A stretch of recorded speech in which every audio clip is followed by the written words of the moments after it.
Менің арнама қош келдіңіздер. Арнама жазылып, лайк басып, комментарий қалдырып отырыңыздар. Мен сіздермен бүгін өзімнің балаларыма үнемі жасап беретін медовый пирогыммен бөлісетін боламын. Сіздер де жасап көріңіздер, өкінбейсіздер. Ол үшін бір ыдысыңызға 5 жұмыртқа салып, үстіне өзіңіз ұнататын кез келген балды, яғни медті саласыз.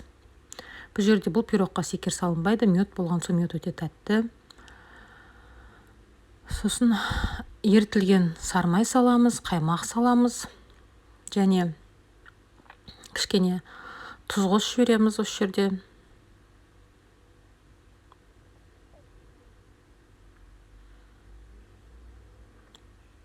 Енді осының бәрін венчикпен кішкене араластырып алып, ұн салып, әбден жақсылап тұрып араластырамыз.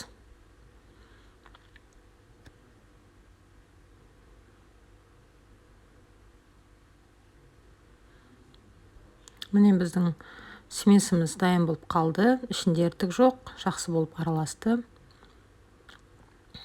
Біз енді осыны өзіміз дайындап қойған формаға құямыз. Мен осындай форманы, кольцаны пайдаланамын. Астына фольгамен 24 диаметрде жасаймын да, осыған құямын. Маған осылай жасаған өзіме ыңғайлы. Егер сіздерде 24 диаметрлік пирогтың ыдыстары болса, пайдалана берсеңіздер болады.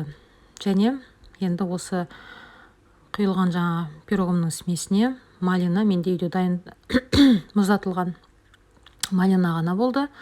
Малина салдым.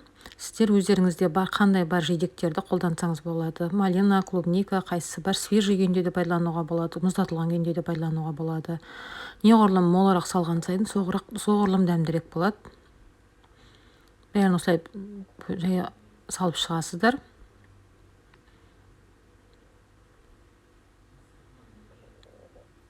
Осын кішкене қасықпен беттерін тегістеп, малинаның астына қарай патырыңқырап жіберемін де, қызып тұрған пеште 170 градуста 40-45 минутта пісіріп аламын.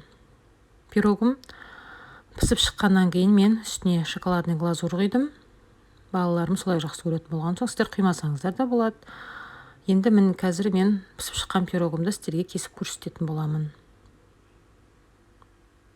Мен қазір ыстық күйінде пештен шыққан бойда кесіп жатырмын.